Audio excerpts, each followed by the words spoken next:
The first four elements, legitimate establishment, defined participants, separate legal name, and location, were to become cornerstone requirements of the corporate entity. They describe the what, or substance, of a given corporation and remain relevant to this day. Their relative importance has fluctuated along with the main purposes driving the corporate form and the nature of activities carried out under its cloak. The final element is a description of the how, the process by which a corporation is legally created. This is connected to the first element, the source of legal legitimacy, whether the king or queen in a monarchy or the government in a republic. As we shall see, both of these elements changed dramatically over the next few centuries. Of the middle three, the second and third remained virtually unchanged, though the fourth has disappeared in all but name and underlying objective, a contact address for the company. Tracing the evolution of this formal legal requirement provides good insight into the flexibility of English company law.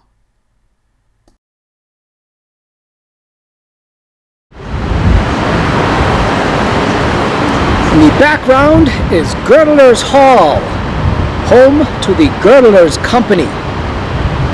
Now, most companies had a hall or meeting place where the members could get together and discuss company affairs.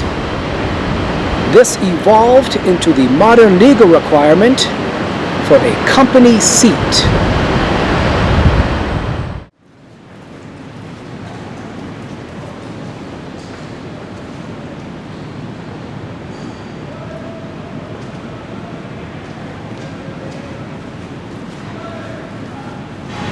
If your company could not yet afford its own hall, it could try to rent the premises of another company, either to take care of business or to meet a growing legal requirement for corporations. As you may have noticed already, the limited liability of legal persons in the common law system was not included as one of the essential elements of the corporation in the first centuries of its existence. In fact, it did not become a central theme of company law until relatively recently. In the following chapters, we shall trace the evolution of each of these required elements and the addition of some new ones.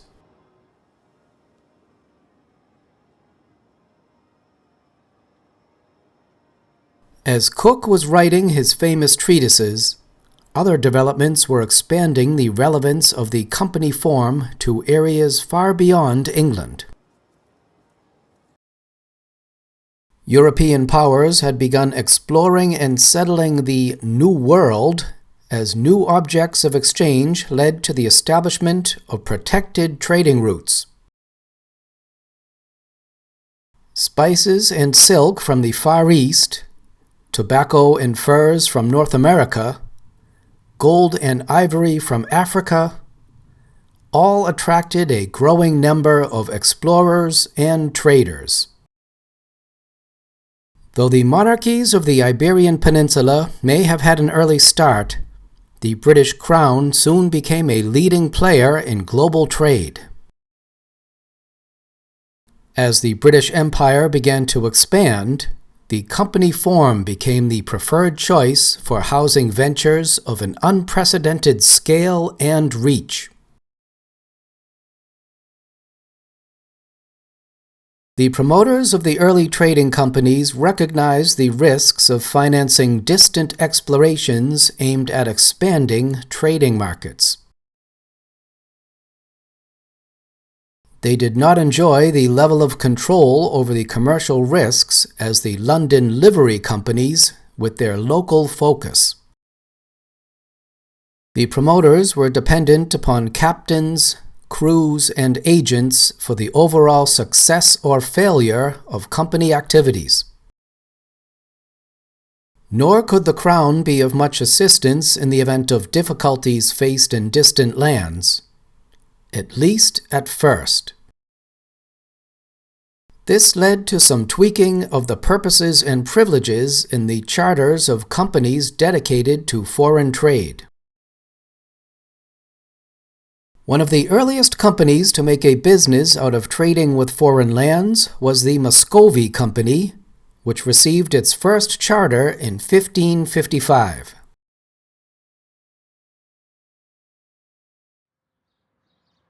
The promoters hoped to exploit the opportunities in the region controlled by Muscovy, a rising power in the east. In the era of the great trading companies, it wasn't long before the Europeans discovered the vast riches of Russia. And not surprisingly, the English were at the forefront. The Muscovy Company enjoyed a monopoly on trading with Russia. And we've come here to the Old English court to explore that period.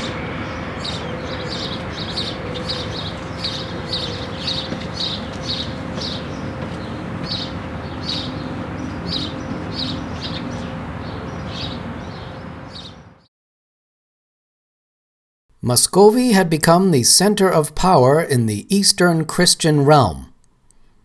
It extended far beyond modern-day Moscow, northward up to the Arctic Circle, and southward to the Black Sea.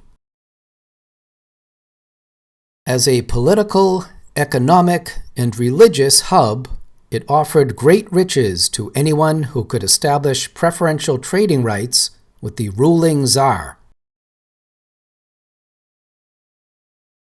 That was exactly the goal of the original promoters of the Muscovy Company, who raised funds to finance exploratory trading trips. The utility of the company form in coordinating foreign trade led to its expansion in both number and complexity.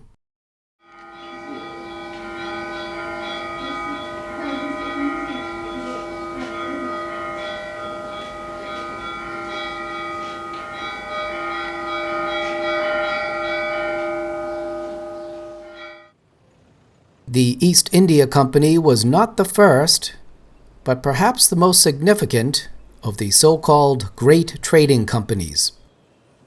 The first charter of the East India Company was granted on New Year's Eve, 1600, after several failed attempts to receive Crown approval.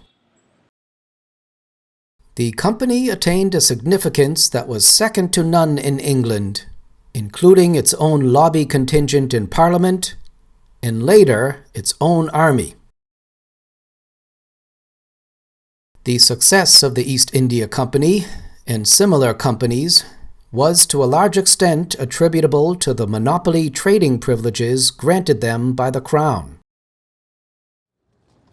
The intertwining of government and business was evident throughout the company's history. The military and commercial privileges permitted the company allowed it to essentially control large parts of India and other trading ports in Asia, essentially making them an extension of Britain.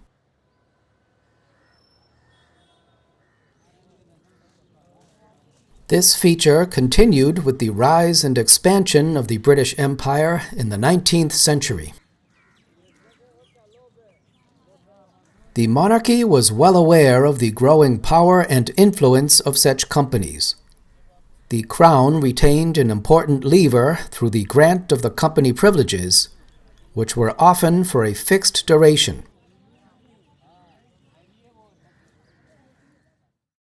Though company proponents often sought confirmation of the rights and privileges into perpetuity, the Crown often preferred terms of years. This meant that the charter had to be periodically submitted for preservation of those rights. If charters were lost, such as in the Great Fire of 1666, Companies might even have to reapply and pay for formal confirmation of any privileges already granted.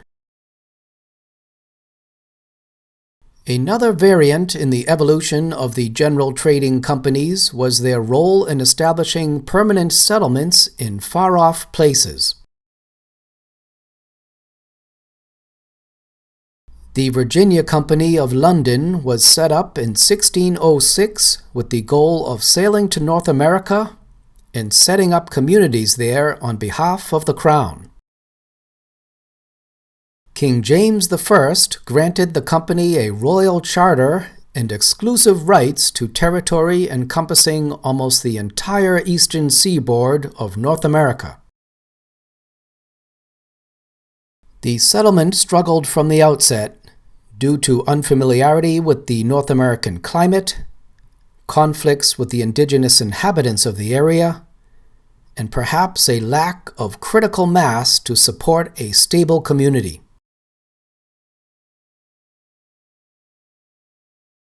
The lack of early and significant economic success made it more difficult to attract additional investors. In 1624, the company lost its charter. Its privileges reverted to the Crown, and the Virginia settlements became a royal colony. Other North American ventures started in a similar manner, forming the basis of the British colonies and what would later become the United States of America.